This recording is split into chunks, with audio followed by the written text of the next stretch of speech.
Can those on the telephone who are due to speak please press *6 to mute yourselves? Thank you. *6. And then *6 to unmute when you're ready. Thank you very much. No, you're not ready yet. You've muted yourself. I'll tell you when you're ready.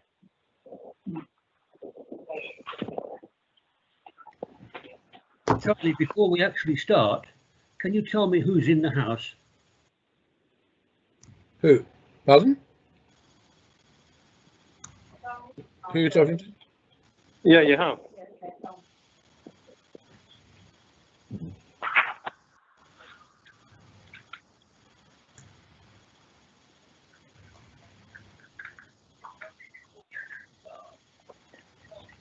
Start. Chairman, I presume you mean what councillors are present. I think the speaker. What members and what officers are present? I think the speaker misconstrued that. Say again. The outside speaker thought it meant him. Oh, I see. Chairman, I'll start then. Paul Bland, Head of Planning Services, and perhaps the other officers can make themselves known. Charlie? Yep, Charlie Christmas, Democratic Services. Amy?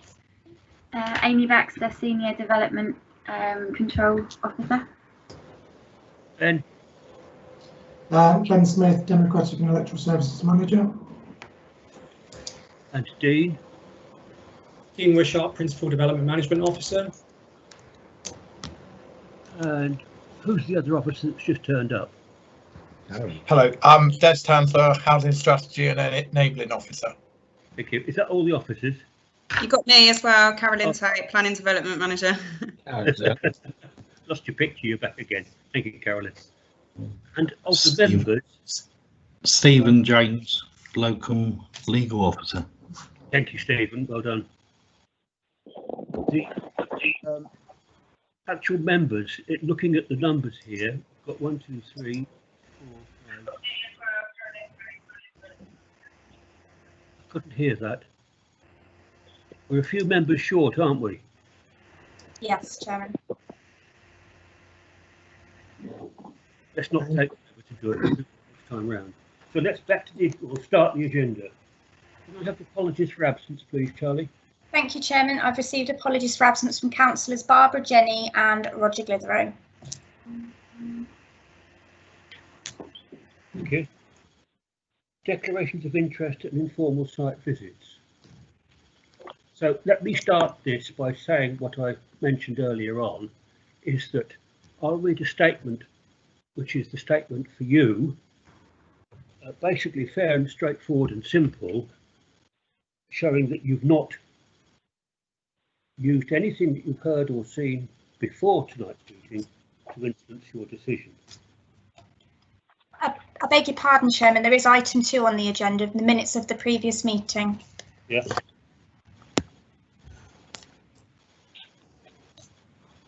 Do apologise. I'm jumping the gun, aren't I? Let's go back to item 2 on the agenda then, before we do that. The minutes of the last meeting.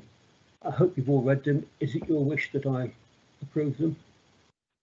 Yeah. Yay or nay? Yeah. Aye. Aye. Yeah. They're approved.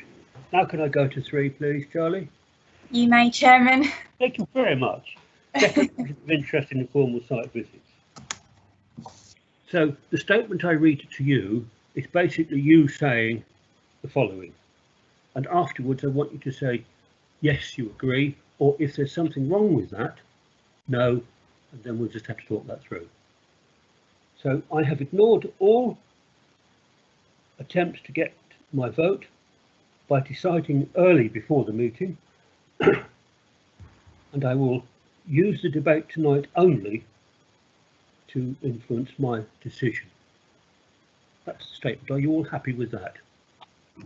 Yes. Yeah. Yes. Yes, Chairman. Okay, thank you. Informal site visits. Do we have any of those to record? Chairman. Robin? Yeah. Yes, informal site visit on application 20/00430/4 Hall Avenue. I went there to measure the width of the road. Okay. Any other site visits, informal? No? Okay. Yes, Chair, sorry, couldn't turn my microphone on. I did an informal site visit to application 20/00090. Anybody there? Okay, thank you. That's it then for site visits. Item 4, questions from members. Do we have any, please, Charlie?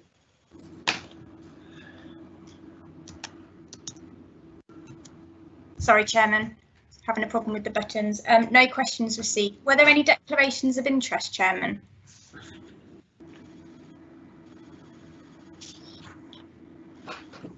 Did we not cover that in the statement? Perhaps not.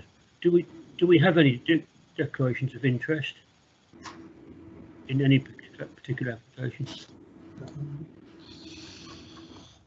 No? No one? Okay, then there are no declarations of interest. Thanks, Charlie. Thank you. The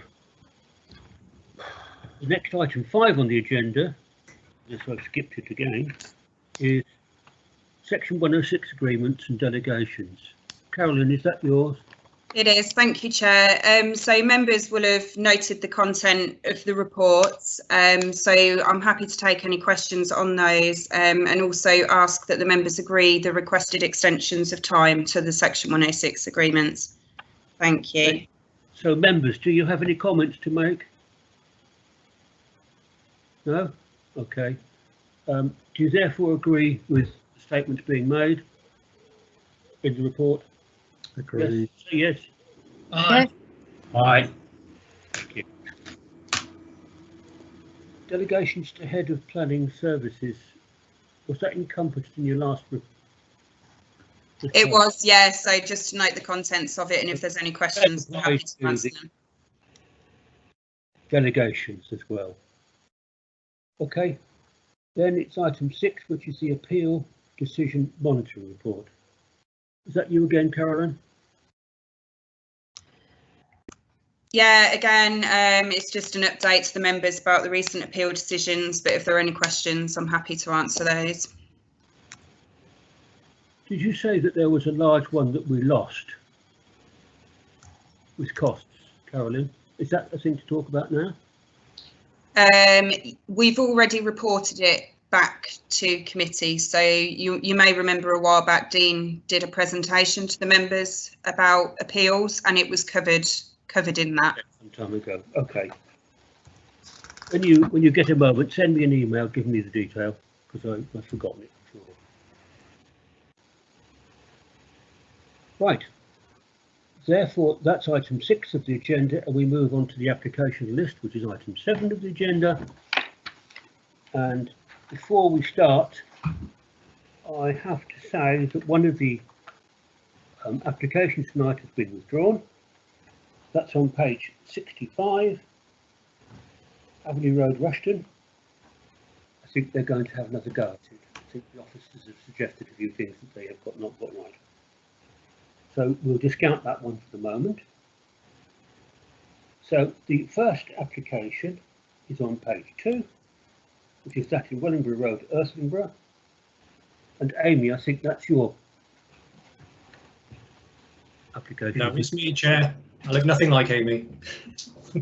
Oh, Dean, it's yours, is it? It is indeed the Earthingborough one, yeah.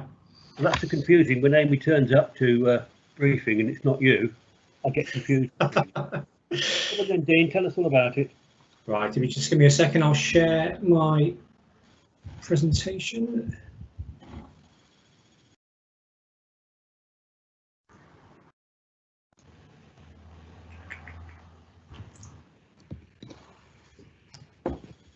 Okay, can everybody see the presentation? See the recommendation? Right, hold on, it's playing up. It's deciding to have a moment with me. Just give me 1 second, please. I'm going to unshare and reshare. Members, on this application, I hope you've all received the maps that you asked for, the larger ones, identifying this, if I've got it right, identifying this application. All gone quiet. So just, Chairman, there was something in the chat room. Councillor Mercer put a question, and I think Debbie Hughes is just asking to speak on the next application, but I don't know whether Councillor Mercer was about one of the items that we've already passed. I was trying to ask a question about a previous item, but it didn't get picked up. I put it in the chat box. It does seem though the chat box system isn't working very well if you put something in there and it's some distance later before anyone notices it. Yes. I wanted to ask a question about the appeals monitoring report. I tried to. I don't like to interrupt what people are speaking, but if the chat box doesn't get it, how do you get to ask a question? You wave. We'll have to come back. We'll have to deal with it another time. I think so, because I'd rather leave that outside because we started on this application. I don't really want to go back. So, Andy, sorry for that. If you can email me your difficulties, I will try and do something about them. So, back to the application on 2. Dean, sorry, did you start there? Dean? Dean's currently having an IT issue, so he's just trying to resolve it, so he'll be back with us shortly. Okay, thanks. sorry about that. Can you all hear me still? Yeah. Yeah. The whole program just froze, so it had to restart. Let's try that again.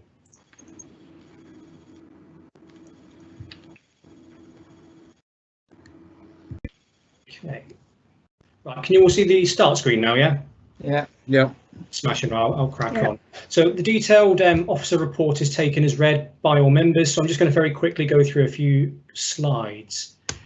The application before you this evening is on the edge of Irthlingborough, to the west of Green Close and to the north of the road which leads from Irthlingborough to Wellingborough. The proposal in brief is for 84 new dwellings and associated open space, mixture of 1, 2, 3 and 4 beds, but predominantly 1, 2 and 3 beds. There's only 4 4-bed properties proposed. Where this proposal is slightly different from a conventional housing scheme, there is a higher proportion of affordable properties, the idea being that that will balance itself out over time. The proportions are shown on the screen in front of you there. That's the site layout. So you would enter from Wellingborough Road up to an open space area to the north. There's a public footpath which runs along the west boundary and along the north boundary. Just quickly for comparison, there was an earlier application in 2016 which you can see has a broadly similar layout. Fewer properties, but there were more 4-bed properties, which is why there weren't so many. This one is smaller properties, which is why there's more. The key considerations this evening are shown on the screen there: principle of development, amenity impact, layout landscaping, highway matters, ecology and infrastructure, all of which are detailed within the report. We consider the application to be acceptable in all these regards, subject to conditions and section 106, but I would at this point draw your attention to the update sheet. There was a version issued yesterday and another version today with additional comments in red, where there have been member queries. There's been an additional letter from the MP and a revision to the conditions as well. So the recommendation before you this evening is to approve the application subject to section 106 agreement as set out in the report, including the additional condition that you will see on the update sheet. Thank you and sorry for the delay. Thank you. Dean, whilst you're on, this is the one that you sent out the maps we asked for, the big maps. Yes? I believe so. Right, okay.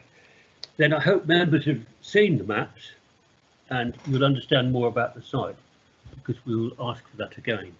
So let's move now to the speakers, and we have 3 of this application.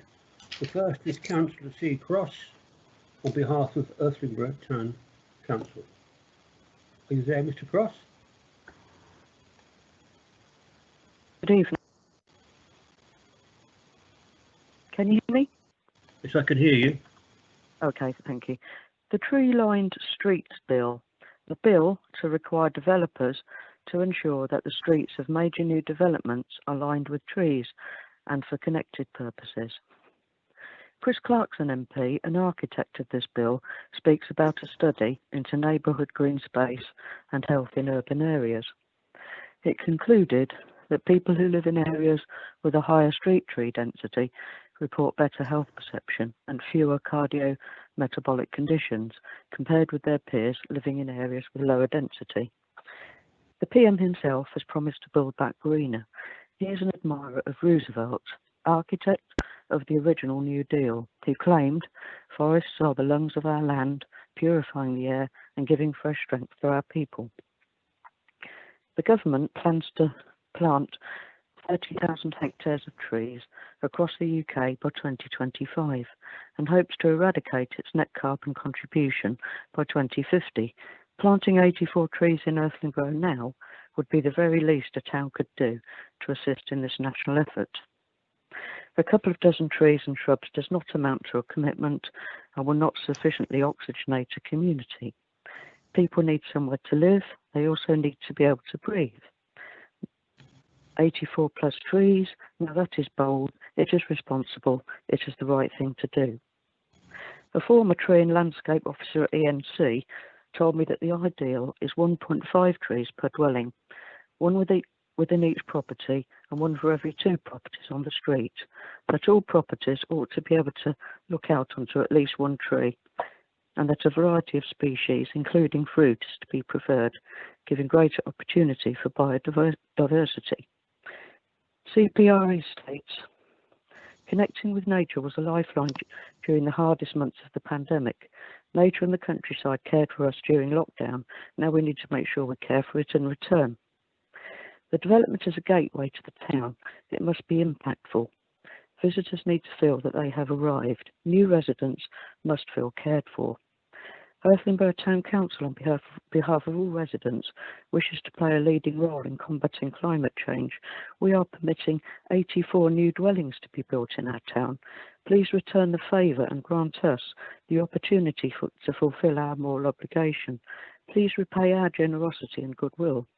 And when you pass this way again and catch sight of all that you did, knowing that it was for the greater good, you will feel so very proud.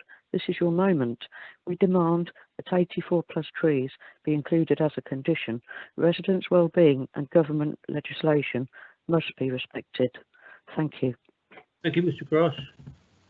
The second speaker is Councillor Dorothy Maxwell, who is an ENC councillor. Dorothy?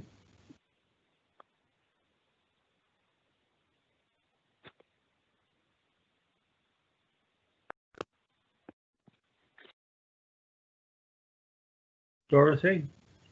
Yes, I'm here. Get speaking then. Hello.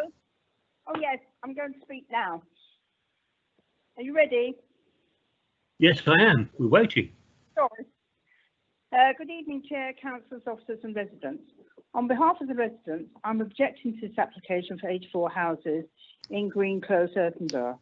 I would like to say 11 residents who objected to this application have not been consulted about tonight's planning meeting or the changes to this application. Why not? This is the same for Earthling Borough Town Council. Similar have not been consulted about any changes since July 2019. Again, why not? This is a major application, massively overdeveloped. It was for 60 houses originally and then increased to 84 on a greenfield site. Earthling Borough Town Council and residents have not been consulted about new road layout on Wellingborough Road, which will be a major issue due to increased traffic from Standards Lodge Estate, 6,000 houses. The housing mix is a major issue. If you're trying to rent, since East Midlands Housings are the developers, this development will be made of the majority of social housing and not a true mix of private and social housing. The problem associated with building large estates with social housing are well documented and represents a step backwards in the 21st century. 36 two-bedroom houses akin to rabbit hutches, only 3 bungalows, 2 of which were disabled, and 4-bedroom houses does not enable larger families to rent houses. Homes Direct informed me today that in 2019, only 1 house was let out in East Northants. There is a huge shortage of 4-bedroom accommodation, and this has to be factored in. These 3-bedroom houses cannot be used as they are for 5 people, and they do not accommodate 4 children due to sleeping arrangements. Once a child reaches 10 years, they are supposed to have their own bedroom. You cannot use the dining room because the 3-bedroom houses have a kitchen diner. Clearly, this has to be looked into due to larger families and children. Secondly, the developers have only just planned 2 swings on the play area. There are no football or seats for parents. What is all this about when you have lots of children nowhere to play? The site is a long way from the park. Small children would miss out outside doing activities, and lack of activity is a major problem with COVID-19. Having a traffic calming measures will not stop speeding or prevent accidents. With 6,000 houses being built nearby at Wellingborough Railway Station, these cars will only add to the 300 cars plus from the site. Tom Persglove asked for this application to be refused in 2019. This housing mix is not acceptable. Having a large state of social housing is not the way forward. Okay, thank you, Dorothy. Can I say one more thing or not? Was that sleep? No, sorry, you're out of time. I'm out of time. Thank you. The third speaker is Mr. P. Rowland, who is the agent for the applicant. Thank you, Chair. Good evening, members of the committee. My name is Phil Rowland of Landmark Planning, and thank you for the opportunity to speak on behalf of the applicant. As National Planning Policy Framework advisors, planning law requires planning applications to be determined in accordance with the development plan, unless material considerations indicate otherwise. Your officer's report highlights the important issues that are raised by this application, and I share your officer's view that this application is in accordance with the development plan. Furthermore, there are no material planning considerations that indicate that it should not be approved. The applicant has worked with your officers, and a number of revisions have been made to the layout of the scheme in order to ensure that all technical matters have been satisfied and that this has resulted in a favourable recommendation. Your officer's report confirms the size and tenure mix of houses and bungalows proposed meets the needs of the district as specified by the Housing Strategy team. The scheme is well designed and will be an attractive addition to the housing available in the town. There are only 2 instances where private drives exceed 5 dwellings, which is the maximum recommended by the Highway Authority. In both instances, the drive provides adequate width and turning for all vehicles, including refuse collection.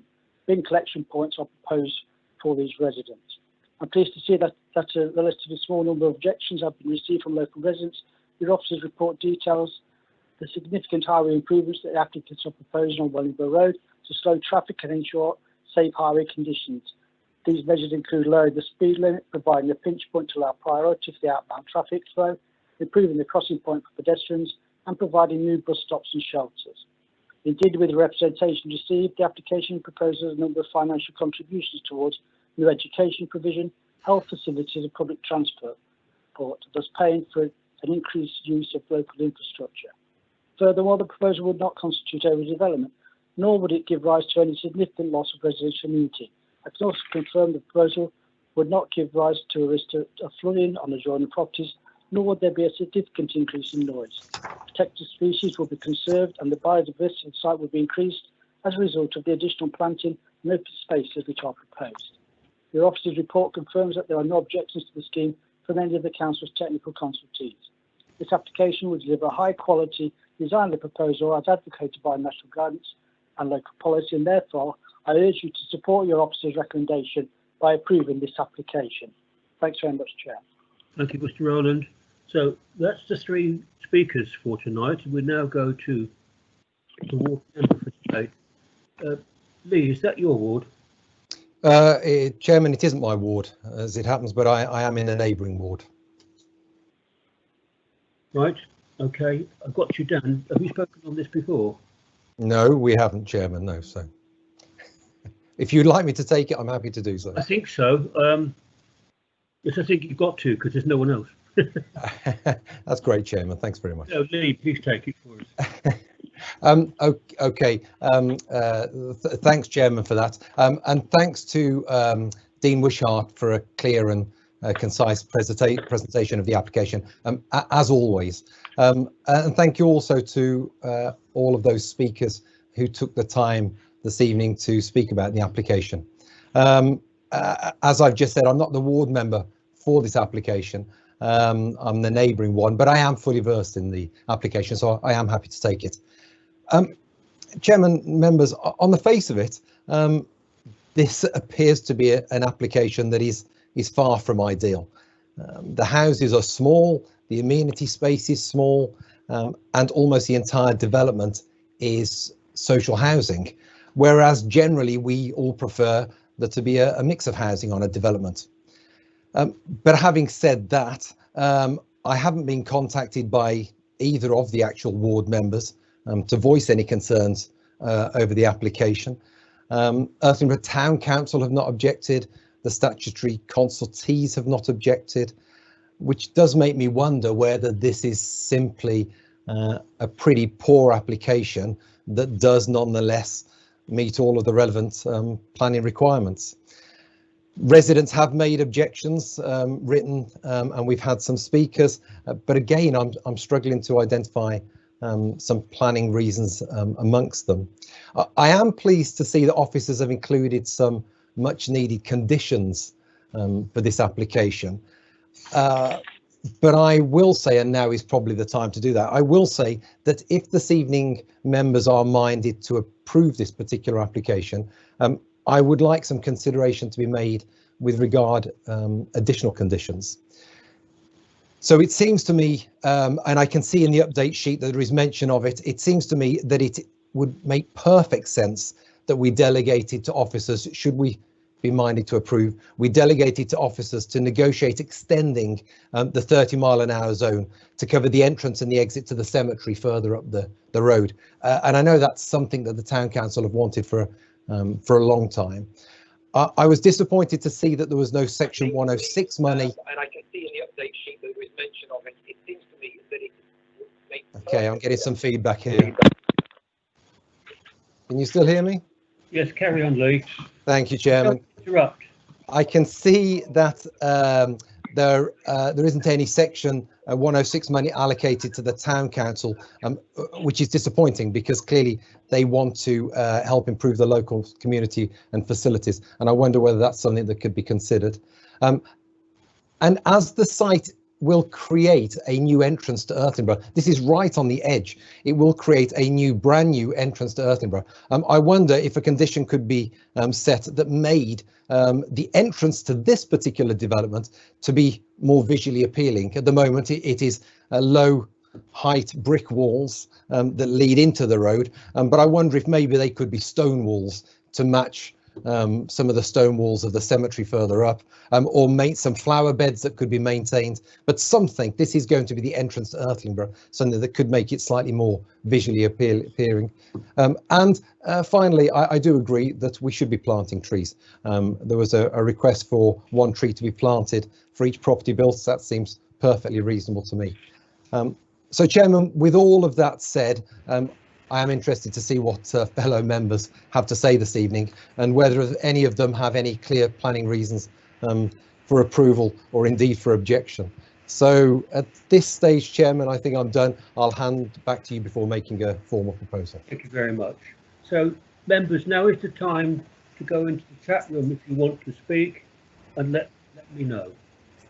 We've got 2 people on the list already. First is Andy Mercer. Councillor Hughes. I think Dudley Hughes was first. Dudley's first. Thank you. I haven't got Dudley down as wishing to speak.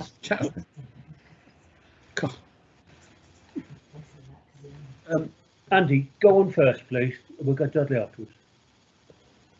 Okay, Chairman. I've got a number of concerns, but the one that does bother me is that in the update report it refers to proposals to lower the speed limit. Now, there's several things wrong with that. The first one is that proposals aren't conditions, and the second one is that we have no jurisdiction over speed limits, and I'm under the impression that you can't put a planning application condition dependent upon a speed limit. Therefore, it seems to me that that proposal to lower the speed limit is both null and void. So at the end of our discussion, we need to have the officers say whether or not that speed limit can actually be achieved. And if not, we need to have an acceptance that we're determining the application without that speed limit. Agreed. Okay. So the next debater would be Dudley. Did you go into the chat room? I did indeed at 6:42. I can see it on the chat room here. Okay, thank you. Give us your thoughts. Thank you. I think it's very disappointing that in a rural area we have to have houses crammed in like this. The application for 60 houses actually only passed by one vote, and here we are with 84 houses crammed in with very little opportunity for the children to play, very little opportunity for social time outside. And we know with all this business for the last 6 months how important it is that there is space for people to be outside. So I think it's a gross overdevelopment of the site, I must say. There are a number of issues though I would like to ask about.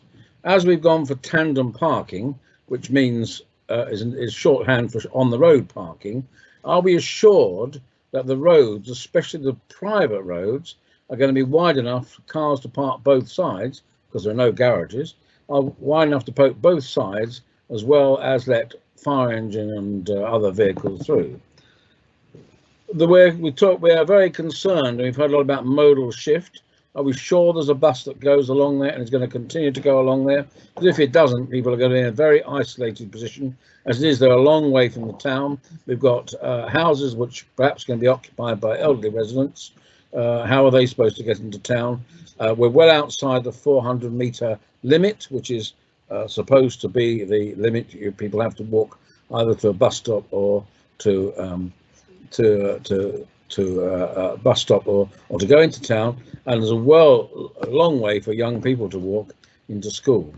Now, I believe there is a policy that actually says all houses should be built within 400 metres, either a bus stop when there's a bus, or within, we've had so much about modal shift in the past. I'm very concerned on page 20 about the police is objecting to this. Have we taken note? Are we doing what the police say they should do? Because you are building a lot of very small houses of social housing with people with nowhere to go out to play and so on. Young people, there's nowhere to go except the street, and the street is full of cars.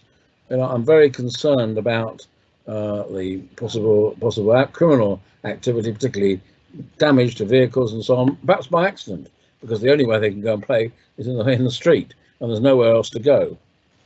I'm very concerned. After all, this is a new application because the other application has lapsed, so we should be considering this as a new application. I'm not sure that that's quite clear to people. I'm not sure that all the objectors have had their chance to have a say. I'm not sure that the town council has really been consulted a year ago properly. That's a long time in councils. People change, and perhaps they didn't have a chance to consult with their residents. It seems to me, and the other thing is, if we're going to have these streets that are private streets, are we going to have them done to highway standards so that there will be street lights to them, or are people going to have to walk past 6 houses with no street lights? Which I think is, if that's the case, that certainly should be in a condition that there should be street lights. Because the danger with these little private roads is that they're not built properly to take heavier vehicles, which heavy vehicles will go down, furniture vans and so on, nothing else. They're not built wide enough to take parking, and also they're not lit. And if it's going to be social housing, my concern would also be who's going to look after the private roads when the private roads get potholes and all the rest of it. And we all know roads get potholes. So overall, I think it's a shame that any policy allows these houses to be built like this, quite frankly. I think we've gone wrong somewhere to allow this to happen with tandem parking, which we know nobody likes, and only means on the street parking, with gardens that are minute, the houses crammed in together, and really not much opportunity in terms of modal shift for public transport. So I would personally abstain about this when it comes to the vote, because I really don't feel I could vote for such a poor application. Thank you, Dudley. No doubt Dean's got a note of your questions and will give you some answers at the end of the debate. The next I've got down is Peter Watson. Thank you, Chairman. I'd like to echo really some of the points already made. I agree with Lee. The idea of having trees around this area, I think it's got to be vital. And what's planned at the moment is very sparse indeed. So I think that could well be a condition if at all we were minded to accept this application. The other issue, as Councillor Hughes mentioned, is where do the children play? Reminiscent of a song title somewhere. Quite literally, the play area, I can't really work out quite the size of it, but to me, for 84 houses, it looks very, very limited indeed. I would appreciate the officer's comments on that question. Thank you very much, Chairman. Thank you, Peter. And next I've got Councillor Jill Mercer. Thank you, Chairman. When this application came before us previously, I was very unhappy about the road, in particular the dip. I'm glad to see that some attention has been paid to that. And then there's traffic calming proposed, as well as moving the 30-mile-an-hour limit. But I do share the other Councillor Mercer's concern, because I think it was on an Oundle application, we were told that it was going to be moved, the 30-mile-an-hour was going to be moved, and then later on, I think it was referred that there was some doubt as to whether that would happen. So perhaps the officers could tell us about that. I would love to see trees, but I think that legislation has not yet come in, so I'm not sure we can insist on that. I know that there's been a move to the different sizes of these properties, and I think that's possibly down to some studies that have been done. Perhaps the officers could advise on that. One of the things that we've had in quite a few applications all over the county is that developers will build the houses and not make the roads up to not even a necessarily adoptable standard, but if it's not going to be adopted, at least put the final surface down. I can't see anything in the conditions that they need to do that. And the other condition, it was mentioned about buses, and I see that highways have asked for 2 bus stops and bus shelters, and because that's on a section 278 and obviously isn't in the conditions, is that part of the application? Although, having said that, if you have a bus stop on that road and you have cars having to go round it, it could make it exceedingly dangerous, as we've seen elsewhere in the district when buses pull up but haven't got a proper lay-by to pull into, and then they are holding the traffic up or making the traffic go round them to get to their destination. Finally, I'm not happy with the tandem parking. We have the police and the local highway authority constantly complaining about this. There's over 60 tandem parking on this site. I know we can't turn it down for that because we've had so many other applications where we've been caned over that, but I think it's about time that the local authority adopted some sort of plan that said there shouldn't be a predominance of tandem parking, because those 2 consultees have said they will park on the road, and that is the issue. If they park on the road, that makes the road narrow. It's possible that emergency vehicles won't get through, but if officers could come back with the information about the width of the road, that would help to perhaps assure us a little bit that vehicles like a fire engine could still get past. Thank you, Jill. I haven't got anyone else wishing to speak, is that correct? No, Chairman, it's just Councillor Underwood. I pressed the button chat and I don't know what happened. Not a lot. It's the right message. So can I speak? Yes, you can. Yes, I read in the paper, and I asked Dean this, there was a reference to a safety audit if we wanted to extend the length of the 30-mile-an-hour limit. And if members wanted to, they could defer this application on that basis. So I'd just like a comment from Dean how we can do this. Am I reading it right, or am I misinterpreting it? Dean will tell you. Thanks, Chairman. Okay, is that all? Has anyone else got any debate to come? The only other thing I've got, Chairman, then I'll get out of this mess I've got into. And I'll get out of the chat room. Well, let's get out after the meeting, shall we? There. Let's go to Dean. Dean, can you give us some of the answers to some of those questions that have come up? Yeah, thank you, Chair. I'll go through in order, starting with the speakers and each individual member's questions. Starting with the first speaker who'd mentioned the tree-lined streets, as in the government consultation. You know, I agree with the aspirations that are proposed in that document in that regard, but it is not currently legislation, so we have to take it with a pinch of salt at the present time. You also made points about landscaping. There are 4 landscaping conditions proposed, conditions 9, 10, 11 and 12, which you'll find on page 35 and 36 of the report. Councillor Maxwell mentioned no consultation since 2019 to neighbours and the town council. That is just simply untrue. I went through this at length with Councillor Wilkes yesterday when we had a bit of Q&A on the application. Consultation has been carried out correctly, I can say that categorically. On the housing mix, perhaps after I've spoken, Des Tanzer will be able to come back and give a bit of information on how the mix was achieved. But I'd prefer to go through my points first, if that's all right. Turning to Councillor Wilkes, who started off the debate, talked about extending the 30-mile-an-hour limit. That was a point that came up a few times. You'll see from the update sheet that there is a prospect that might be able to happen.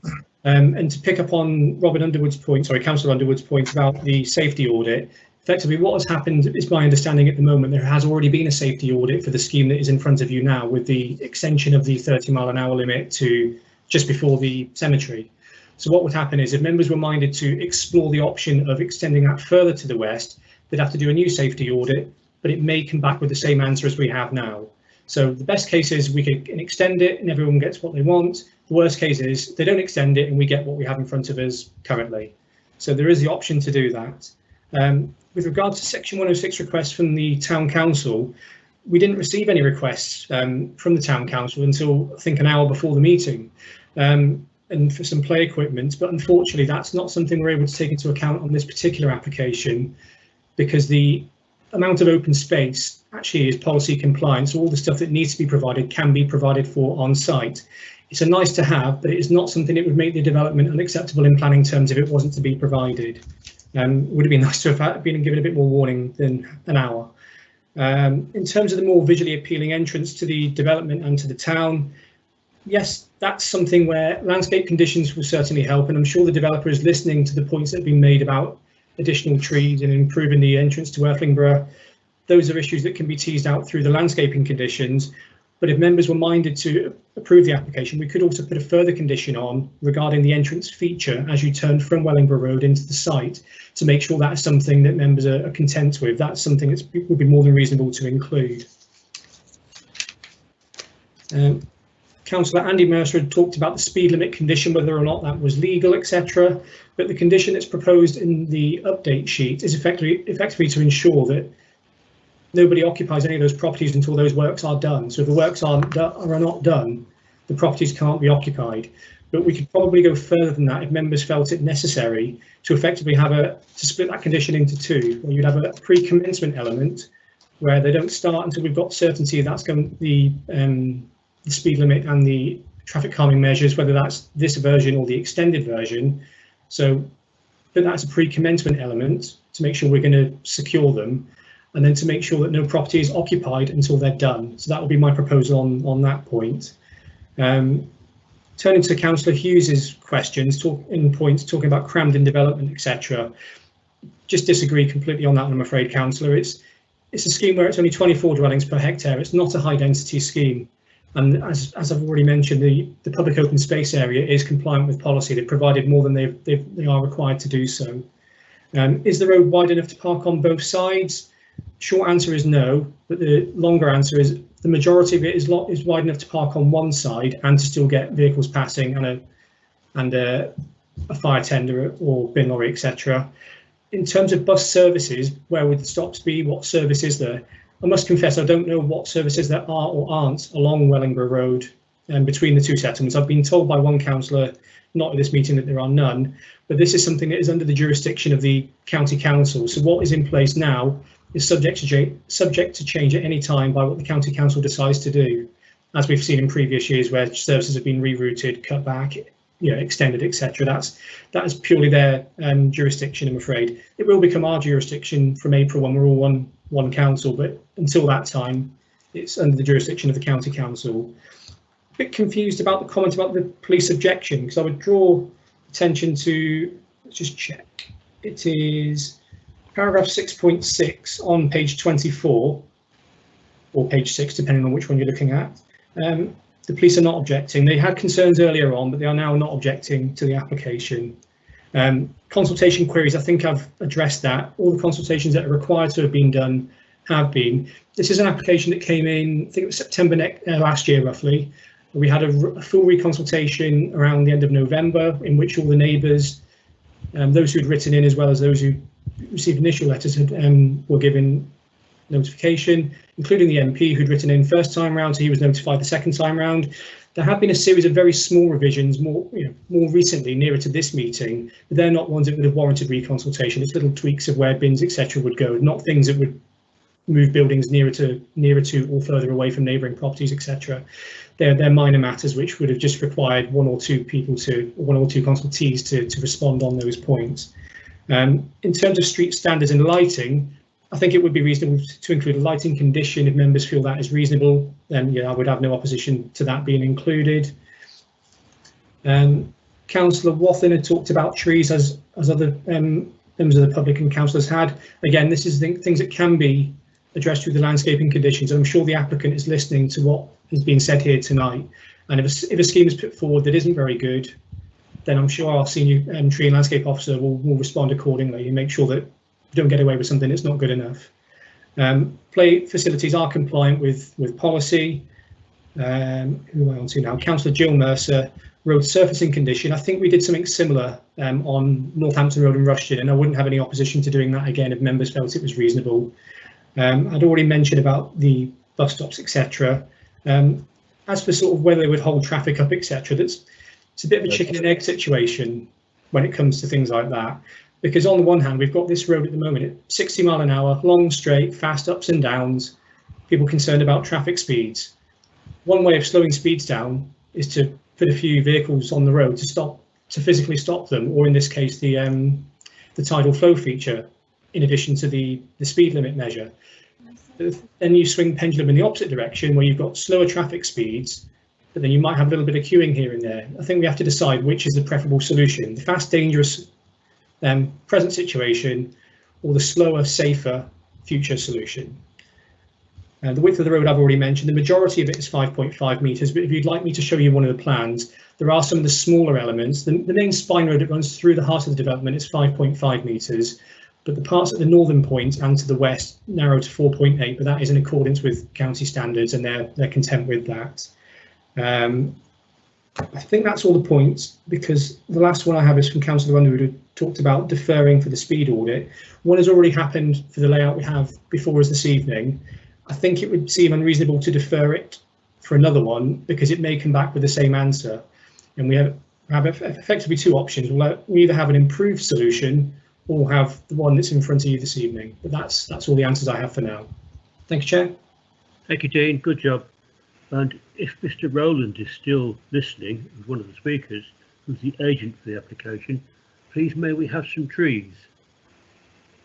Right, so we now go back to Councillor Lee Wilkes for a Chairman, a couple of people have made comments in the chat, and I would like to just come back with one item that I forgot earlier, if that's possible. I've not got any chat. No, I've not got any more chat numbers. We'll have to sort that out afterwards. So, Jill, what do you say? It is in the chat, yeah. I just wondered if Dean could explain about the waste management, just to make sure that there isn't a problem with that, because they seem to have overcome one of the sets of houses, but 1 to 12, they're still not really happy about how close it is to Wellingborough Road. So I wondered if he could come back on that. But also, I'm not sure he actually said anything about the bus stops and whether there'd be a lay-by on my questions. Okay, thank you. Dean?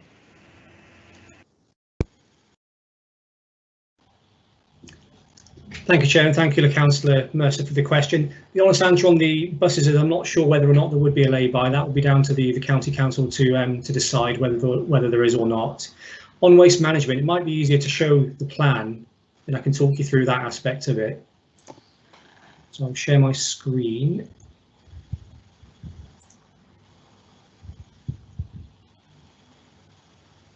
Right, can everybody see the site plan there? Yep. Right, I'm just going to see if I can zoom into the relevant part, plots 1 to 12.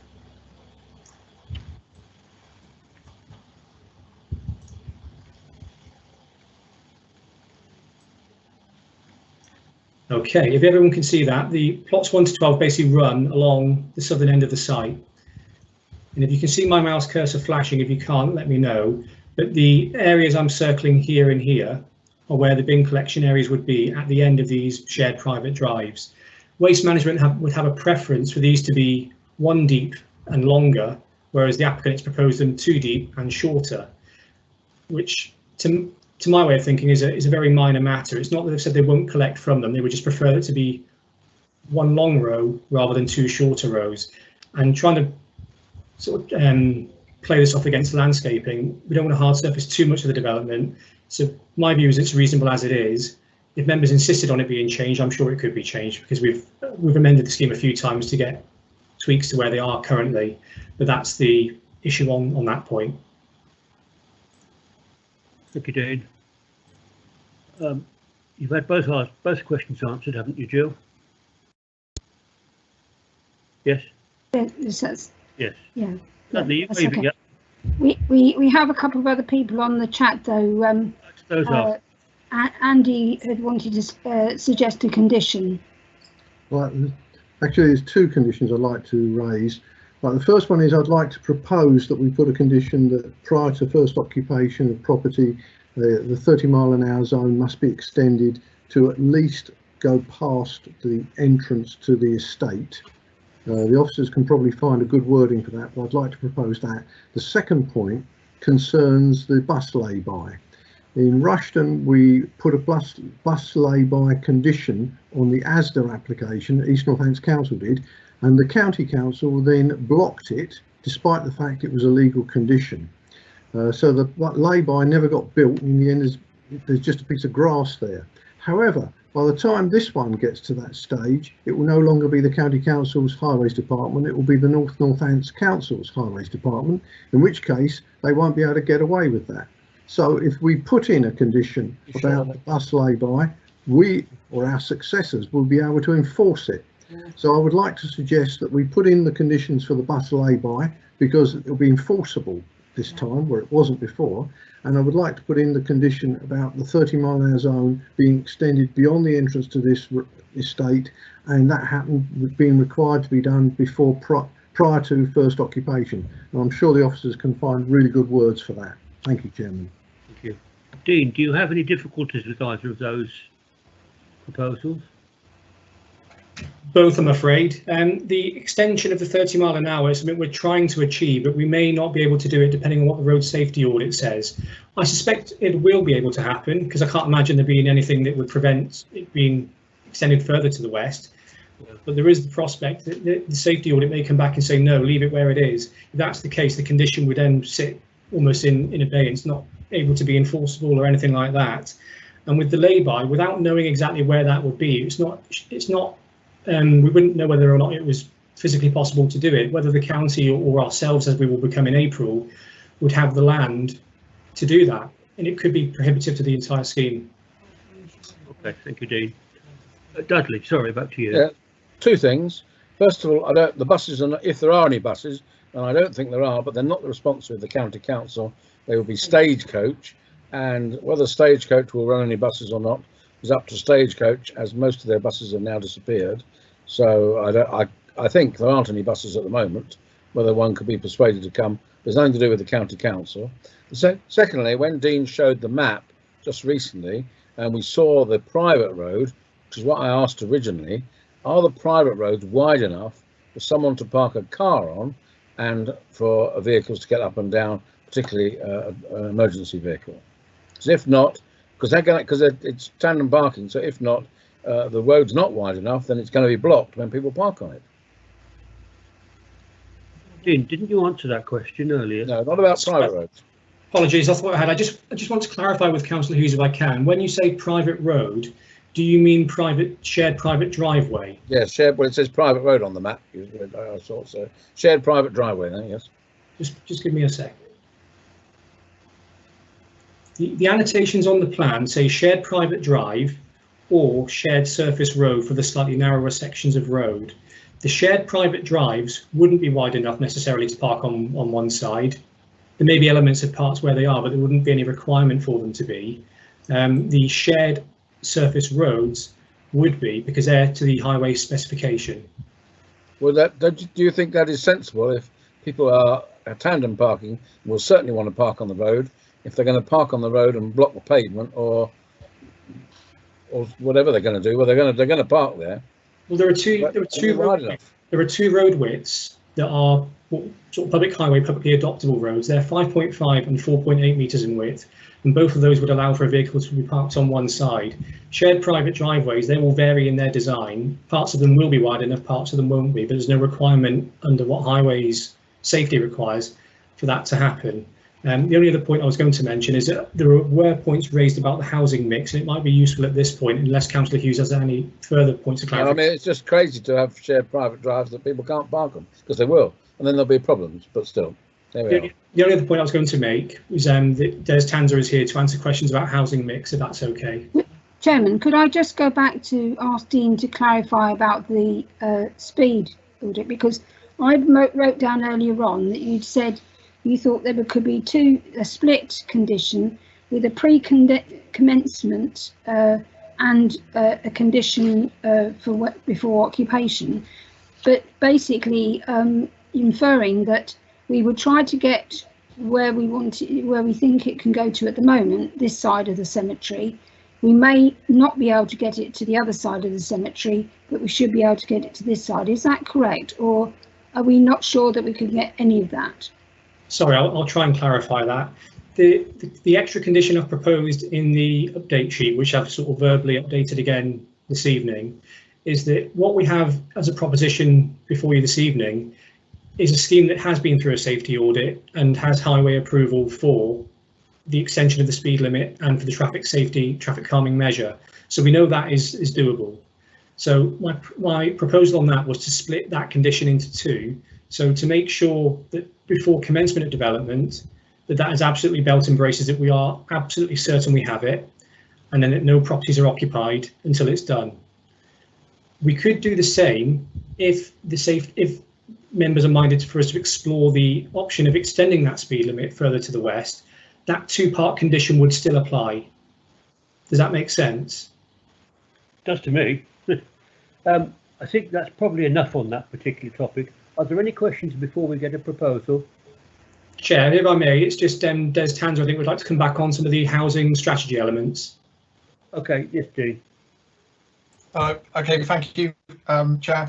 Yeah, just to answer some of the points and to give information around how the actual housing mix, tenure mix and sizes were arrived at. I can assure members that these were reached after a number of discussions between officers, both rigid registered provider and also discussions also with colleagues at Homes England, as these properties will be securing grant funding to the area as well. And very much the aim was to try and achieve a mix that very much met identified need, but also was a sustainable mix.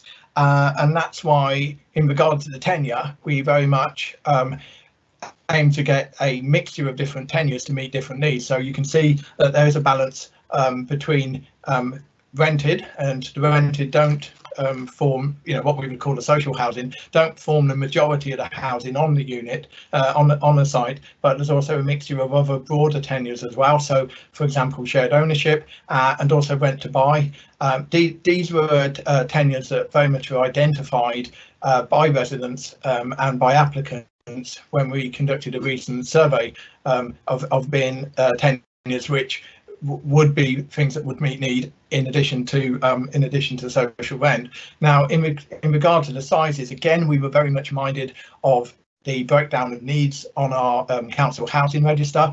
Majority of people on the housing register have a need for a smaller property, but we knew that would not make a sustainable mix to build a large number of small properties. So our policy is to seek very much a blend, to have some smaller properties but not too much, and then to provide a number of, as you can see on there, 3-bedroom properties, and that's to provide progression and opportunities for families to move from maybe 2-bedroom to 3-bedroom. That again was a very key finding of the Rushden East housing study. I say Rushden East, but it covered a broader area, including Irthlinborough, and that very much advises to ensure that there was a mix of sizes, very much a mix of larger size properties, in order to provide a balance of different housing types and different family sizes and types on a scheme. That's all I want to say, but if there's any questions, I'm happy to answer. Lee, can we come back to you for a proposal, please? Chairman, you can, but Councillor Mercer is waving at me. Got another waving here. Councillor Mercer? Yes, can we ask Mr. Wishart to give us the exact wording of what he's proposing should be the condition for the speed limit? Because I'm confused. I've got two different ideas about it at the moment, and I'm not sure which is correct. Please. Thank you, Chair. Thank you, Councillor Mercer. I'm happy to come up with some wording, and if members are minded to go with the recommendation, I'm happy to share that wording with you if you want to do it in conjunction with Chair and Vice Chair. Yeah. And the ward member. Fine. So we haven't got it now. We'll have it later. Sorry, Lee. Back to you again. Thank you, Chairman. Actually, I've got one just point of clarification from Mr. Wishart, if I can. I got slightly confused and lost on the bus services. So are we saying that because we're going to build some bus stops, which is fantastic if there's a bus to visit them, are we saying that there is a bus service going down this road, or if there isn't, is there some 106 money for the provision of a bus service? Or if not, how are the children on this development going to get to school? I missed that bit or got confused.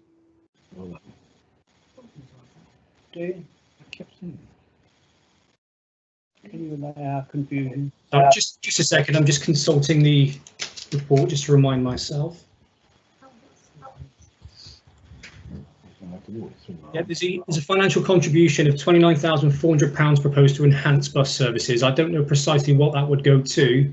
That's for the county to decide what to do with that money, but presumably they have something in mind for it. It's that money plus the 2 bus stops and £10,000 for maintenance of them as well. So sorry, just to come back on. So we are confident that if this application is approved, there is going to be a bus service for these children to be able to get to school. I couldn't confidently say that because it isn't something that this council is able to control, but there are certainly things within the Section 106 to do the best we can to supply that. Okay, thank you for that.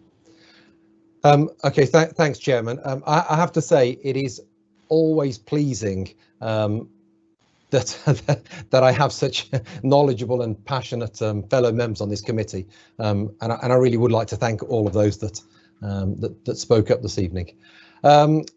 I on the whole, I agree with Councillor Hughes. It really does feel here like we are a victim of what is really poor planning policy, that it allows these developments to actually be considered and then recommended for approval by officers. But that is where we are at. With everything that's been said, I mean, I started this presentation by saying I would listen to my fellow members to see if there were any reasons for objection, and I haven't really heard any reasons, not planning reasons that we could object to this application. Really, it's a really difficult, it's a real difficult application.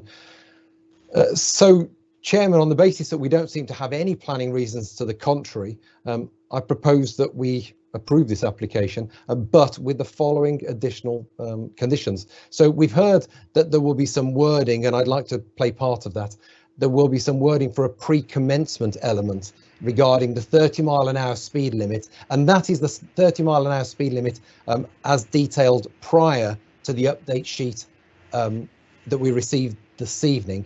But I wonder if it's, I absolutely agree we should delegate to officers to negotiate extending that 30-mile-an-hour limit, that 30-mile-an-hour zone, to cover the entrance and exit to the cemetery.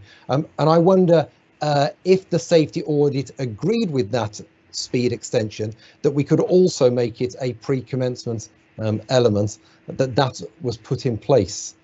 Thirdly, and I think we've all agreed that this can happen, I'd like to see a condition regarding the landscaping, specifically the landscaping of the entrance to the development. And I absolutely agree, there should be a condition about requiring street lighting for all roads. So, Chairman, providing that the officers are agreeable that those conditions are reasonable and achievable, then I propose that we approve this application. Thank you. Dean? Thank you, Chair. I think there was another condition that Councillor Jill Mercer had proposed about the surfacing. Would you like to include that in your proposal as well? I absolutely would. Thank you. Thank you, Councillor Mercer. No issues with the rest of the ones you've proposed. Can I have a seconder for the proposal, please? Seconded. Councillor Andy Mercer seconded it. Now we go back to the new way of doing it, which is saying yes or no to the proposal accepting the officer advice.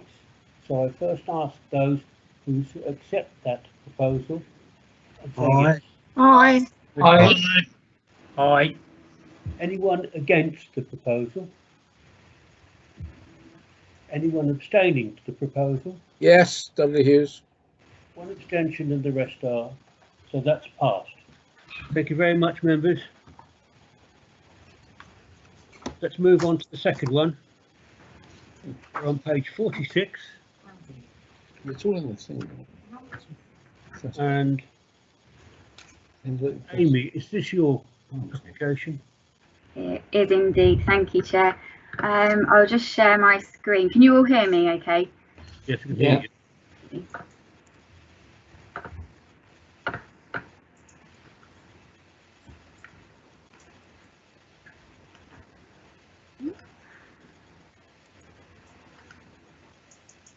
Okay, can you see my screen there now?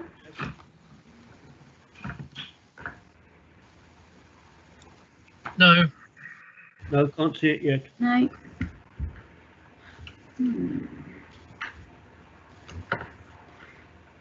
Chairman, before Amy starts, can the officers tell us if Councillor Jackson is in the meeting, because I can't see him listed.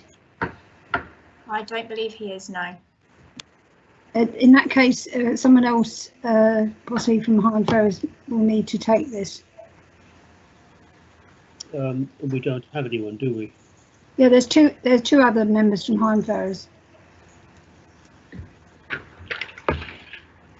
So would that be Peter? Peter Jackson? Peter Thomas and Harriet Pentland. Can you hear me, Peter and Harriet? Would one of you like to take this application? If so, say yes. Mr. Chairman, it's Councillor Thomas here. I've made no preparation with this application because I was assured that Councillor Jackson would take it. I'm not sure if Harriet would like to take it or not. Harriet, Well, what about you? Do you know the site? Yeah, I've looked at it comprehensively, so I will take it. Harriet, if you take it, thank you very much. It's very good of you. So, Amy, are you? We can see your front sheet, Amy. Yep, unfortunately it's not letting me extend it. for some reason. Let me just try once more. Is everyone okay if I just proceed with? I think if you talk it through, please, Amy. Yeah, okay, thank you. Right, so this is an application for full planning permission to convert an existing building into 10 flats. Parking would be to the rear, and you can see a plan in front of you there just showing the layout of the site in red and the area surrounding it. A first floor is extension is proposed to the eastern gable. The detailed officer report shall be taken as read, and there are no updates for members in addition to the content of the report. Higham Ferrers Town Council has objected, but all issues have been addressed in the report or overcome, particularly with regard to parking. The proposal would meet all of the requirements of the relevant policies, and I recommend that the application is approved, subject to the conditions and the section 106 as set out in the officer report. Thank you, Chair. Thank you, Amy. We have one speaker on this topic, and that's Jonathan McDermott, who's an agent for the applicant. Are you there, Jonathan? Good evening. Yes, I'm here. Chairman. Can you hear me okay? Yes, again, off you go. Thank you very much, Chairman and members. Our thanks first to the officers on their assistance with this application and for their detailed and comprehensive report. The Council added the Band Club to the 5-year Housing Supply Register in December 2019. The applicant is a local resident, a Higham Ferrers boy, and is looking to retain the building, repair and restore the external fabric of the building in order to improve the area in which he lives. To that effect, pre-application advice was sought from the Council, and the plans before you are a result of that advice and alterations agreed. The club itself is a private members club that has been running at a loss for a number of years. The Band Club will not be lost. They'll be moving to their base in Rushden, and any planned events that were previously at their previous unit in Higham will be moved there also. The existing building is retained with that addition of a very sympathetic first floor extension and obviously the repair works that Amy refers to in her report. We present two separate parking layouts for consideration. Both are acceptable to your colleagues in planning. However, one importantly incorporates amenity space with 12 car parking spaces. The arrangement for teachers' car parking referred to by the Town Council will be relocated to an adjoining Working Man's Club car park to reflect that current private parking arrangement. That's outside, obviously, of the planning system, but we thought you should be aware. And finally, the applicant does intend to install a stone plaque, which is in your officer report with a suitable condition, to commemorate the history of the club, should you grant consent. Thank you for your kind attention, Chairman and members, and I commend this scheme to you. Thank you very much. Good speech. We'll now move to the ward member, or the near ward member. That's Councillor Harriet Pentland. It's not actually a ward, is it, Harriet? No, it's not. It's not my ward, and I appreciate the ward member may have made different points to myself, but like I say, I'm happy to take this on the basis that I've. Thank you. Documents. So having said that, I appreciate from the comments we've got from local residents that there are concerns regarding highways and the area becoming congested with parked cars due to the schools nearby. It was pleasing to hear then that the car parking spaces relating to the school will be relocated.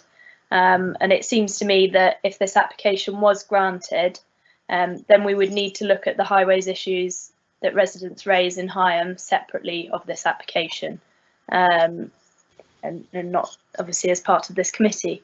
It seems to me that any way that you bring this building back into proper use, full-time use, is going to create more traffic in this area, and that's unfortunately the price you pay in bringing a building into use, and it would seem a shame to lose the building, and I'm not sure that would ultimately happen.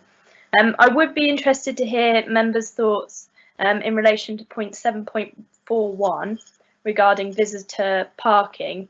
The committee report suggests that there would be additional parking spaces that could be included instead of landscaping.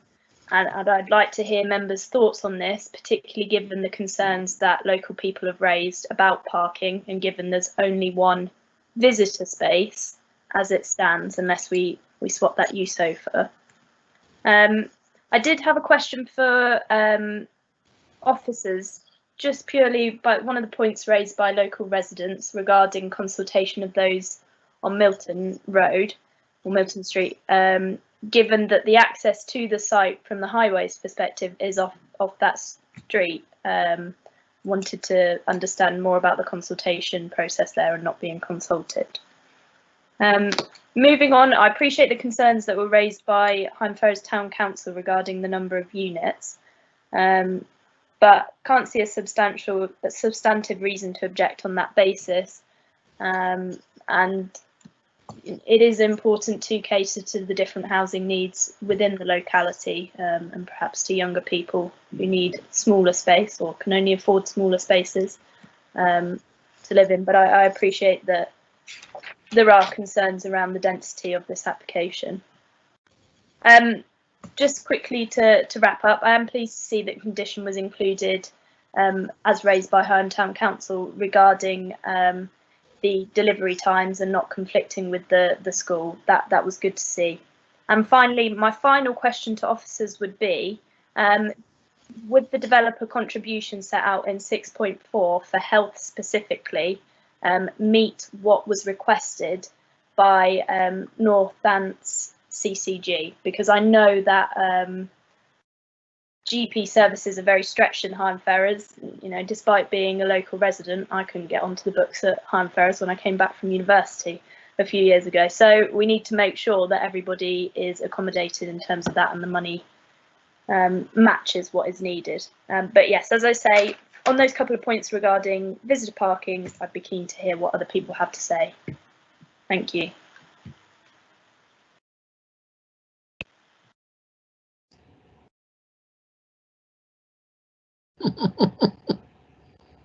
Come in, Chairman.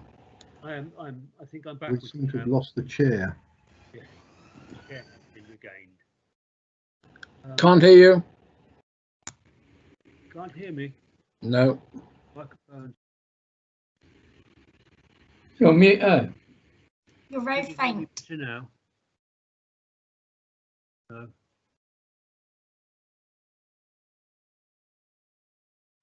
Can't do much to say about that. So, can you hear me at all?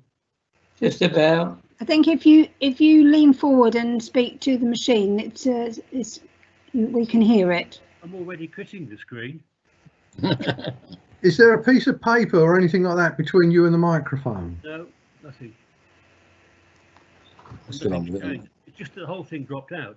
Anyway, let's carry on. So, Harriet, sorry, I think I got most of what you said there. And I haven't got anyone in the chat room who wishes to speak. Is that right? Chairman Dudley Hughes is in the chat room. I'm in the chat room. It says, I'd like to speak on the Higham Ferrers application. So, Dudley, give us a clue. Just very quickly, I'm delighted to see this building is going to be reused. I'm delighted that the band is going to carry on because I have been to performances and it's a good thing. My only query or question is, I see there were 2 car parking arrangements, one with some amenity space or some green space. I really feel that even if it loses a parking place, and people after all do park all down the streets there ought to be some amenity space so that if some young mum has got a child, they can take it out and sit on a bit of grass, or a child can go and sit on a bit of grass, because those flats may well be used by a single parent or somebody who has a youngster, and they must have somewhere green to go and sit, even if it's only to go and sit down. And I think it's a great shame if we do away with the amenity space altogether. So I would very much support the car parking space with the amenity space. Thank you. Thank you, Dudley. Who else waved at me? Lee. Councillor Wilkes. Jill. Where's the officer telling us? I presume that's me to go. I missed that. I presume that's me to go next. Yeah, can I just add to what Councillor Pentland said? So we were discussing this before, really. There is some potential amenity space right outside of the window of one of the flats. And I have to say, I would suggest that that becomes a parking space. Now, I appreciate that if it becomes a parking space, it does mean that the flat on the ground floor at the rear of this development, potentially that flat is looking out over a car park or a car instead of potentially out over a few bushes. And that's a shame. But at least the occupant of that flat will know what they're going to look into before they move into it. And it does mean that we'll gain an extra visitor parking space. We've only got one visitor parking space, I think, one visitor parking space for all of these flats, and that really isn't enough. So I think we don't want to lose main amenity space, as Councillor Hughes said, but there is a little bit of landscaping that could be removed to provide an additional space, and I think that would be worth doing. Thank you, Councillor. Chairman, could I come in, please? Yeah. I was next on the chat. I agree it's good to keep this building preserved, and the size of the flats is, we're told, is acceptable.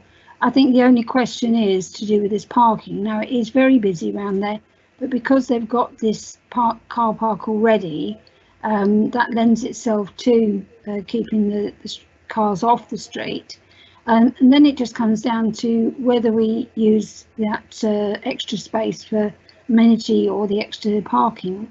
I think when we talked to the officers the previous session, they said that they were trying to keep the cars away from the windows so they didn't get fumes in, but at the same time they didn't feel it would actually give them amenity space to actually sit down on the grass and have the children play. So it's going to be very limited, a couple of bushes basically, I think, and perhaps the officers could confirm that, but I think I'm right in saying it was 3 extra spaces that would free up if it was spaces. So I think in terms of the problems with parking around there, that probably the parking spaces are preferable. Thank you, Jill. Jill, can you see from your chat room if there's anyone else wanting to talk? I can't see anyone else, Chairman. Okay, then we'll call that debate and we'll go back to Councillor Pentland for a proposal. Well, could I have a couple of answers to the questions I raised originally from officers? That's all right. I'm particularly interested in the one regarding the Section 106 agreements and how. Sorry, yes, Amy, have you got the questions? Yes, I have. I'll go through. There's a few that I'd like to cover, if that's okay. The first question raised by Councillor Pentland was regarding the adjoining land users in the consultation process. We consult everyone that shares a boundary with the site. We wouldn't necessarily consult everyone in a particular street. You know, I think we have to draw a reasonable line somewhere, and I don't think this proposal would have that much of a sort of a widespread impact because of the ample parking on the site. Councillor Pentland also asked about the health contribution, and I can confirm that that would be in full as requested. Councillor Hughes expressed a preference for the layout with the amenity space, and both Councillor Wilkes and Councillor Jill Mercer, I think, would prefer it without. Councillor Jill Mercer was quite right when she said that we were looking to create some sort of defensible space between the windows of the properties in that rear elevation, just to prevent, I don't know, somebody sort of sitting there in their car with their engine on and fumes coming out and, you know, into the windows. Giving that bit of extra space may improve that position. The amenity space or the landscaping, as it is less really an amenity area and more to create that defensible space. I think that's everything that I wanted to cover. Thank you. Thank you, Amy. Harriet, is that okay? Yes, thank you for that. I'm just looking at the plans now and the landscaping in terms of the parking. And just so I'm clear, because I think I've missed this other discussion around these extra parking spaces, is there a particular parking spot that would not kind of be outside someone's bedroom window? If we were to add that, I can't see that there is.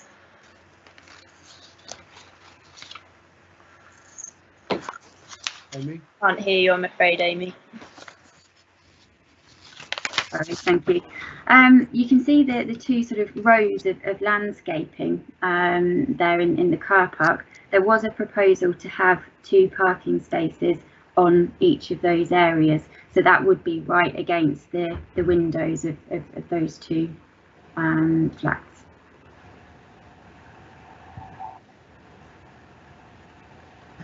Harriet, whilst you ponder that answer before you propose Dudley.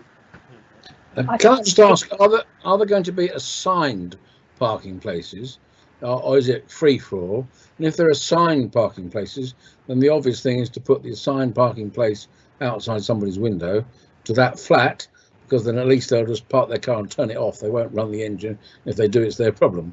And I think there ought to be assigned parking places. Otherwise, someone will have 2 cars, which is very likely. They will take car parking spaces, and other people will get nothing. Good idea, Dudley. You have an answer? Officer? Amy? Yep, there is no proposal to assign the parking spaces at the moment, but we could include a condition to ensure. I think that should be the case. Yeah, that's fine. I agree with that, and then I think on that basis we should have the extra parking spaces to ensure that you know, we can hopefully try and stop any future highways problems. And like I think you mentioned, the amenity space is perhaps not going to be usable in the way that Councillor Hughes we perhaps would have hoped. So it seems a sensible use of it. Okay. On that basis, Chair, would you like me to make a proposal? Yeah. So on that basis, I would like to propose that we grant this application subject to the conditions set out and the agreement of the section 106, and also subject to the assignment of parking spaces and the inclusion of additional parking spaces as we just discussed. Thank you. Can I have a seconder? Yeah, happy to second that, Chairman. Yeah. Lee Watts here. Councillor Hughes, second. Can I just come back and ask the question? Do you want the condition wording to be delegated to Chair, Vice Chair and Ward Member, or are you happy for the officer to just deal with it? Andy? Can I suggest it be delegated, because you need to arrange the assignment of parking spaces so that the people are parking outside their own window rather than someone else's. Yeah. Okay. Agree with that then. There we go then, that's what we do there.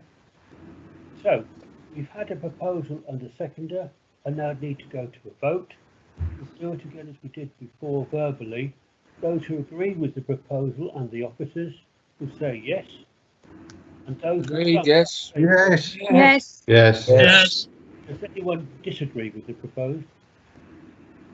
Does anyone abstain from that?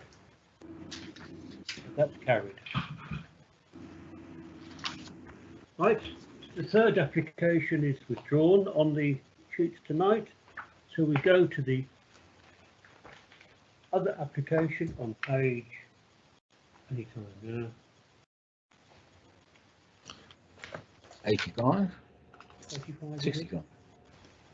65, depends what you look at, isn't it? I think it's on page 65. 85. Which is the... It's page 85. 85, Chair. Page 85, Rushton Road. East Avenue Road. Get back to the sheet. No, 85. So we're on page 85, which is land at St Mary's Avenue, Rushton, Northampton. Avenue Road, 13. 65 is gone, hasn't it? Right, there we go. Chairman, it's page 107. 85 was the one that was withdrawn. Yes, it is under It's got two different numbers on the page. It's got 85 and 109. Oh, Yeah. Yeah, 107 when you take the drawings. 107 for the plan. 3-bedroom bungalow, central landscape. We haven't got Peter, but we have got Peter. So Yeah. This is your application, isn't it? Yes, it is, Chair. Hold on.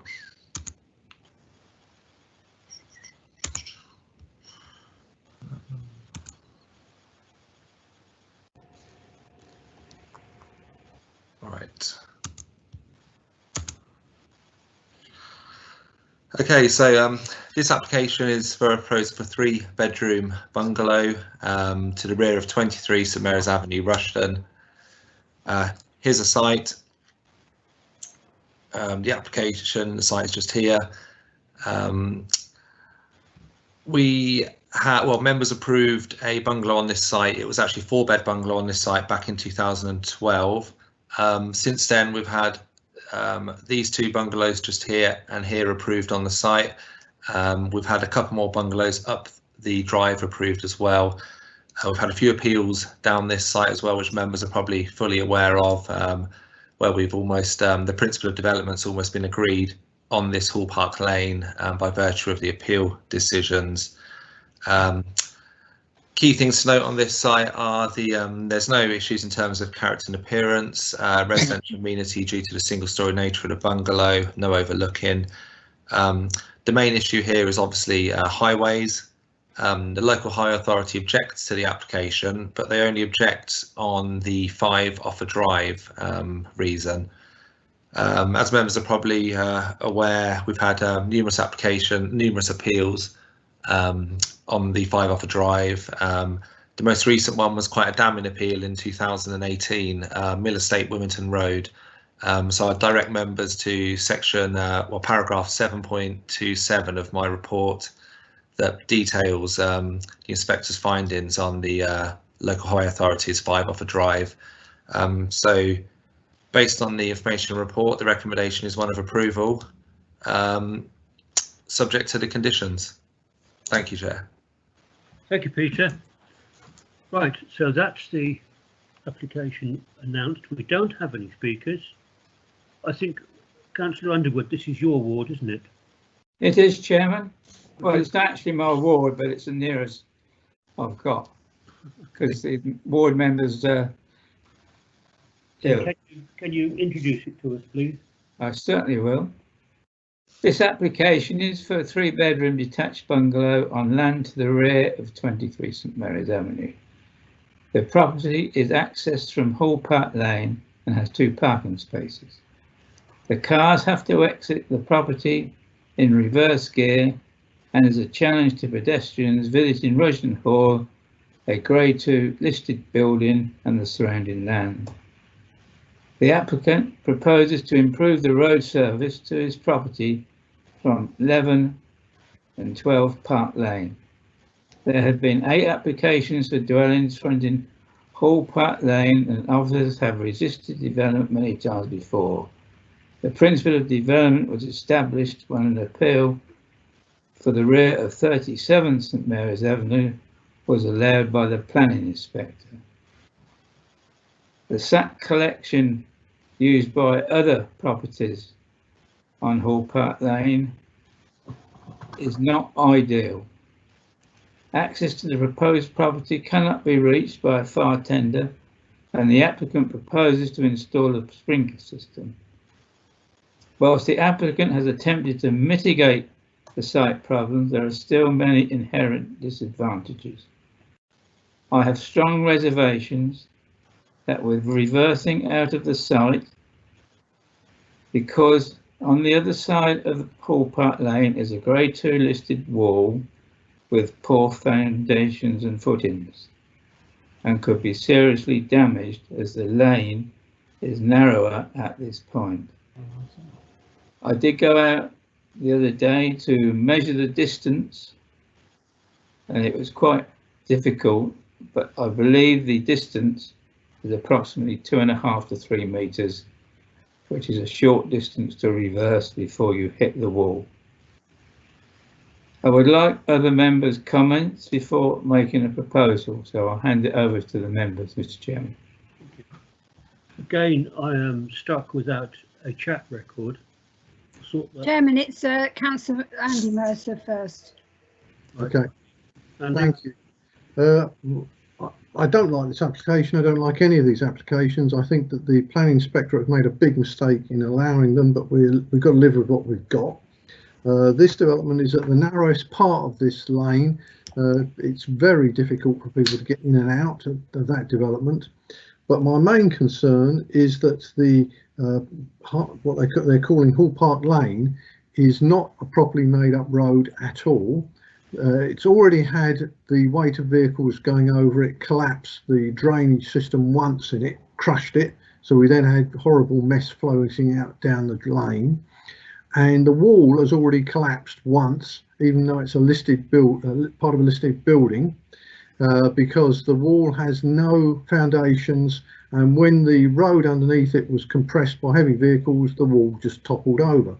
So I would like some sort of condition requiring the road makeup that they're proposing to be one of sufficient sturdiness and robustness that it will A, protect the utilities underneath it, which currently aren't protected, and B, avoid damaging the wall by, if necessary, putting something down in border to it, some concrete underneath it or something to prevent it collapsing when heavy vehicles go up there. Otherwise, we're going to have another disaster.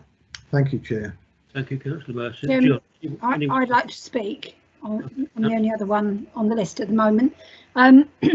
It's a dreadful application, and I think the officers would have loved to have turned it down on previous occasions, let alone this one. But we have been overruled so many times by the planning inspector. There's already been one application on this same site for a larger property, which didn't go ahead. So I don't think we can turn it down, even though we would love to. This narrow lane is so ridiculous. I mean, 2.5 to 3 meters. Nowhere else would they allow anything like this, especially next to a listed wall, etc. But we are where we are. The other thing, though, is that it is a right of way, and I'd wonder if the officer could confirm that we might be able to put something in either conditional or informative that they must respect the public right of way. Because, for instance, if they decide to park a skip there or a construction vehicle, they'll be blocking that public right of way, and that is not allowed under the Right of Way Act. So that's the only thing I can think of to help mitigate that, apart from what Andy said. Councillor Dudley Hughes. Yeah, yes, I was only going to say I know this road. I've been up it several times. We've been to meetings there and agree that it's not an ideal position to put a bungalow in. And I totally agree that we should some sort of condition to protect the road for the other people who drive up and down it. So there needs to be some way to make sure that the drains don't collapse again. The other thing, I don't understand why people reverse out. Why don't they reverse in? It would seem to be more sensible, because then at least they come out seeing what they're doing. Or else should they put a big mirror on the lane so they can see what they're doing when they come out and not hit anybody? But I don't know. That's a practical thing. Jill, anyone else in the chat room? Councillor. I can't hear you now. She muted herself by mistake. It's Councillor Wilkes. Sorry. Thank you, Chairman. Thanks, Councillor Mercer. This is a crazy application, but I accept that it's one that that the planning inspector has not helped us on in the slightest. The Councillor Hughes quite rightly says, well, let's put a mirror on the wall opposite to help people reversing out. There is a danger of people hitting this wall. We discussed before about putting a metal barrier along that wall so it protects it from cars. This application is so crackers that you can't put a mirror on the wall. You can't put a metal barrier against the wall because the road is simply that narrow that if you were to do that, I fear that even the smallest of car wouldn't get down it. There is no doubt a fire truck is not getting down there. If there is a fire at this property, a fire engine is not getting to that fire. It is, I have to say, it is slightly different to the other applications that have been permitted down this road. I don't think any of them should have been permitted, but they have been, because at least with the other applications, the road was slightly wider. So there was a slightly bigger gap for cars to reverse out on. And let's remember, this is a public right of way. There could be children cycling down here, and we are asking cars to reverse out onto a really narrow lane. They won't be able to see. They won't be able to see anything. It will be luck when they reverse out of this as to whether the child cycling down sees the car or doesn't. At least with the other properties, the road was slightly wider, so there was better visibility. So I don't agree that, you know, the planning inspector was daft to allow this to happen, but I don't agree that this one's exactly the same. It is the thinnest part of the road. Okay. So anyone else? Councillor Andy Mercer would like to come back, please. Andy? Thank you. The reason why we can't possibly put a mirror or a steel barrier there is because it is by definition a listed wall. You can't put things on it. You can't modify it. That's the whole point. And the reason why the road is so narrow there is because this is actually the ends of people's gardens, a series of gardens that people have walked across for many, many years and have required the right of access across it. And simply these people on this particular site stuck something at the end of their garden, leaving a narrower bit that people were walking across. So depending upon how much of their garden they let people walk across, you get the width of the road, which is why it's such a ridiculously narrow piece at this point. It's a crazy application, but we are hemmed in to a degree where we've got little choice other than to make the best of a bad job. Thank you, Andy. No more member comments. No. Therefore, on to the officer, Peter Bache. Can you answer? I think you've got a couple of questions there to answer, haven't you? You're muted, Pete. Thanks. No, in terms of the width of the road, it is relatively narrow. I have got a photo down there I could show you quickly. I think it's more than 2.5 meters, but hold on 1 second. So if you can see my screen there, I'll open up. The application site is just here. What's happening is the road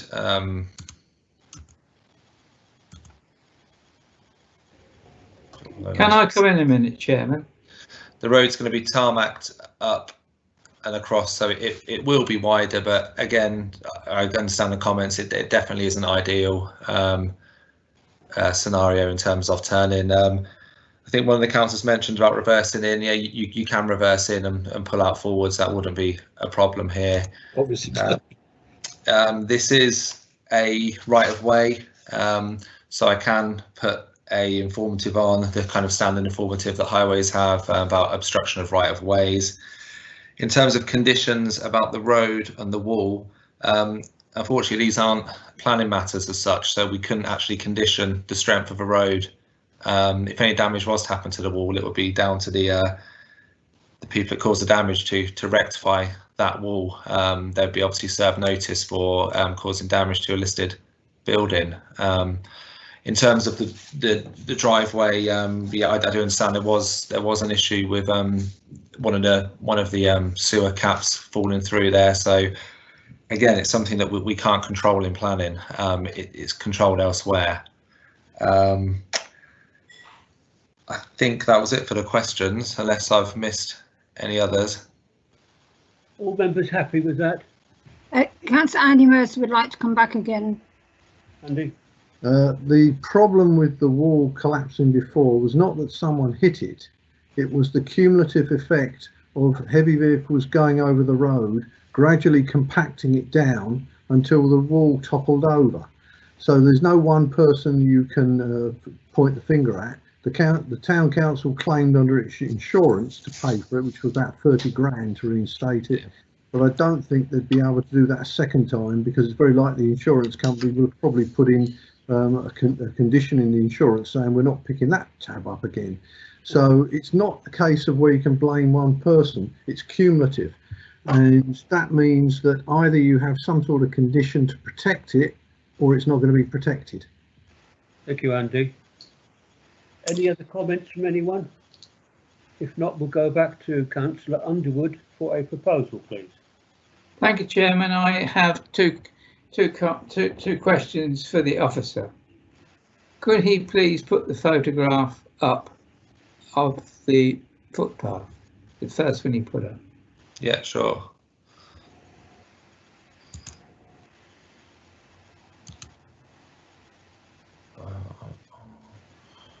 Trying.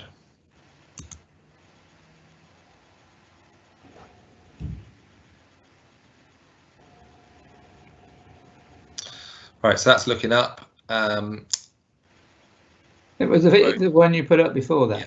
So the road is to be widened up to here and taken up, which means part of the garden is obviously disappearing. The road's going to be widened up to that point, so the tarmac will be carried on. Computer's running very slow at the moment to try and get through these.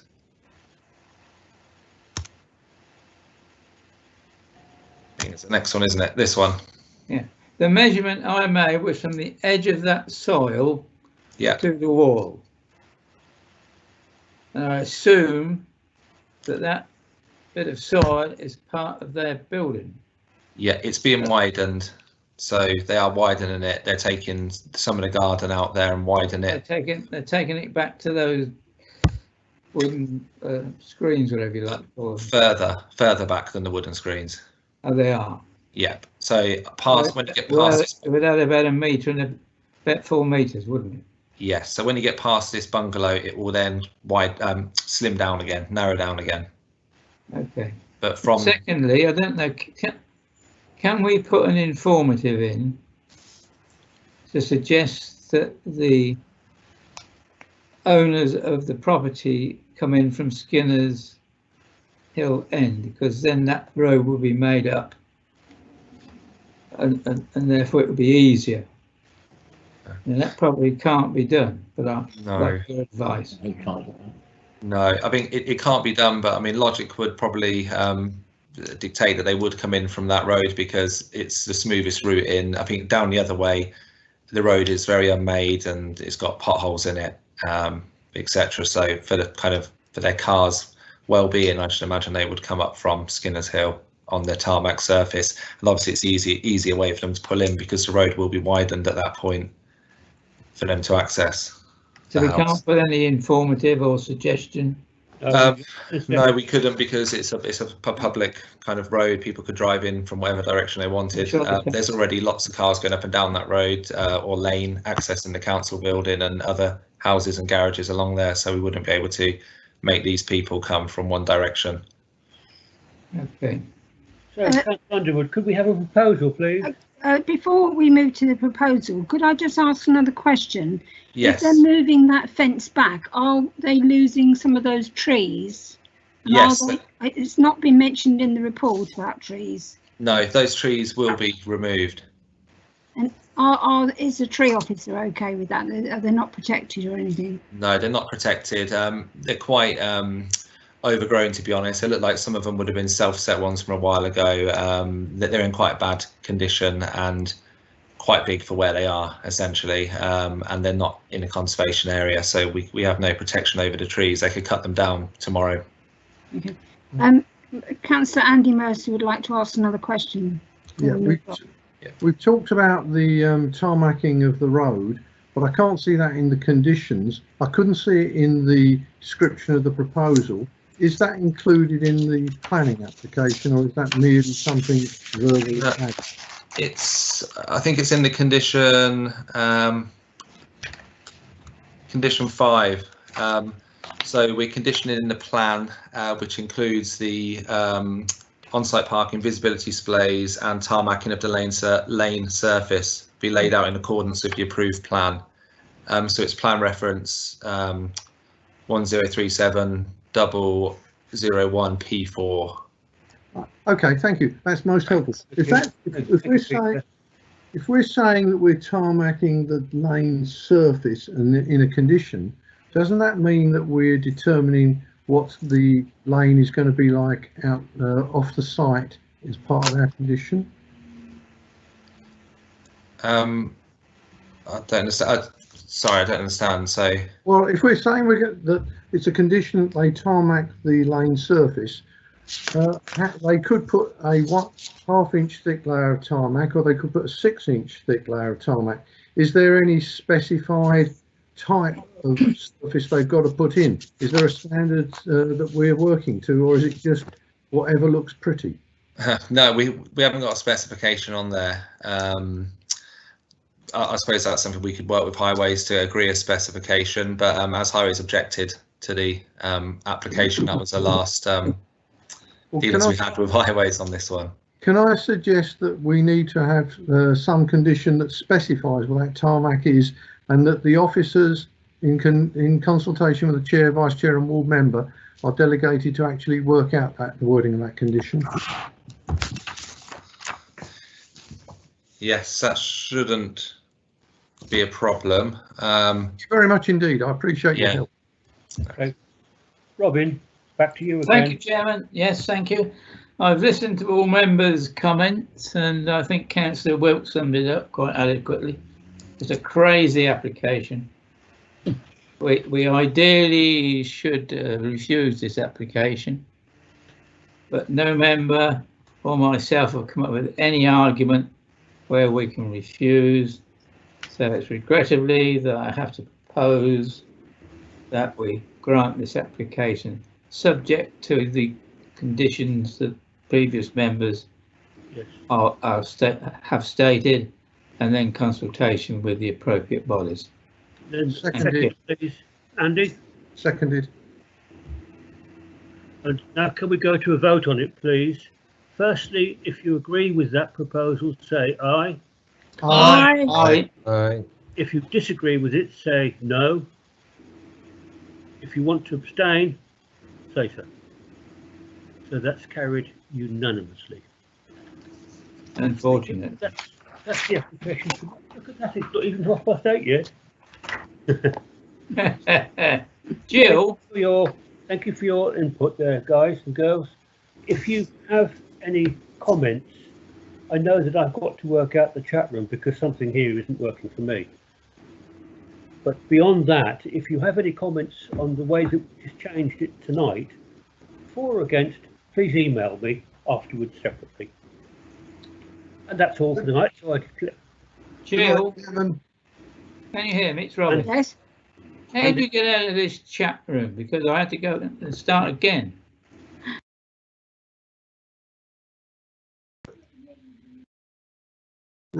Councillor Underwood will explain it to you outside the meeting. All right. Good night, all. Enjoy the heat. Good night. Night, Alex. See you all. Good night, everybody. Good night. Good night, everyone.